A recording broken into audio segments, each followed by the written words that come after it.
Good day, everyone! Today we'll be talking about fixation and fixatives in histopathology. Have you ever wondered how tissues are processed in the laboratory? Well, there are a lot of steps that must be done to have a perfect tissue samples, and the first and most critical step is through fixation. So, what is fixation? The main objective of tissue fixation is to preserve cells and tissue components in a lifelike state, and to do it in such a way that it will be readily available and used in thin stain sections. Aside from that, fixation also helps preserve morphological structure of the tissue, prevent distortion of the tissues, enables magnification of the cells, make cutting and handling of tissue sections easier, and lastly, inhibit bacterial decomposition in the tissues.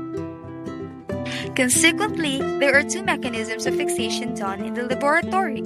First is the additive fixation, in which chemical constituents are taken in and becomes part of the tissues, and the non-additive fixation, in which fixing agent does not combine with the tissues. There are also factors that needs to be considered during fixation.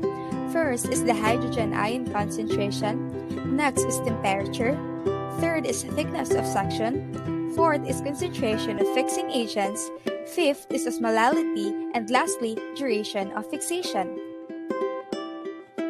Now, let's talk about fixatives. Fixatives are chemical substances used to preserve or stabilize biological material prior to microscopy or other examination. They form a meshwork that hold other cell constituents, while insoluble proteins provide the mechanical strength for subsequent procedures. A good fixative must also have these following characteristics. 1. It must kill the cell quickly. 2. It must be cheap and stable. It must permit rapid and even penetration of tissue. It must permit application of many staining procedures. And last but not the least, it must inhibit bacterial decomposition. These are some of the most popular fixatives found in the laboratory. Phosphate buffered formalin. Most widely used formaldehyde-based fixative for routine histopathology. Next is the formal saline, an isotonic solution that reduces erythrocyte damage, however it causes formalin pigment. Following is a Hellis fixative. This is considered excellent for bone marrow tissues, extramedullary hematopoiesis, and intercalated disc of cardiac muscles.